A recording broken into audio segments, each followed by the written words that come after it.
सभे मगहिया भाई बहन के भूलेटन काका के राम राम आथिन मगहिया खबर में सुनथिन देश दुनिया के खबर। बिहार में पंचायत चुनाव के 7वां चरण के मतगणना आज करावल जा रहा है।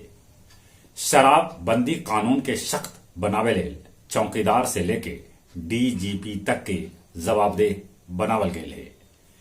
देश के सबला बढ़कर पूर्वांचल एक्सप्रेस वे के लोकार्पण आज प्रधानमंत्री नरेंद्र मोदी कैल का। कम दूरी के उड़ान में अब भोजन परोसल जा सका है। अब राजस्थान सरकार भी घटौलक पेट्रोल और डीजल पर वैट। लखीसराय के हलसी थाना के पिपरा गांव भी सिलेंडर भरल ट्रक से सुमो गाड़ी टकरा गए, जकरा में एक के परिवार के 6 आदमी के दर्दनाक मौत हो गया। करतारपुर कॉरिडोर आज से दोबारा खोलल जाए। सीमा विवाद में भारत के 3 गांव पर नेपाल फिर से कैलक है अपन दावा। रूस अपन मिसाइल से अपन उपग्रह के उड़ौलक। ई तरह के पहला प्रयोग कैल गए है। पाबंदी से अजीज आके अंग्रेज सभे कोरोना के खत्म मान लेलन है। जनवादी महिला समिति महंगाई के विरोध में आज वजीरगंज प्रखंड में दिलन धरना। गया जिला के डोभी, बोधगया और टनकुपा प्रखंड के पंचायत प्रतिनिधि के होए आज भाग्य के फैसला। वजीरगंज बाजार के मां लक्ष्मी ज्वेलर्स दुकान से 3 लाख के चोरी हो गया।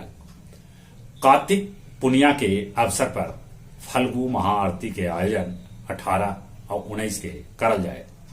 और अब कुछ खेल के समाचार।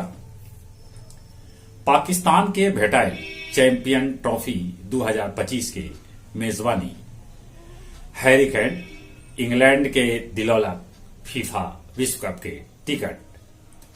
87वीं बिहार जूनियर एथलेटिक्स मीट में जहानाबाद के सिकंदर बनलन रवि राज। मुश्ताक अली T20 में महाराष्ट्र के हरा के विदर्भ क्वार्टर फाइनल में जगह बनौलक। बिहार राज्य जूनियर अंडर 19 बैडमिंटन चैंपियनशिप के फाइनल आज गया के इंदिरा गांधी इंडोर स्टेडियम में खेलल जाए। जहां तक मौसम के सवाल है, ठंड बढ़ रहा है।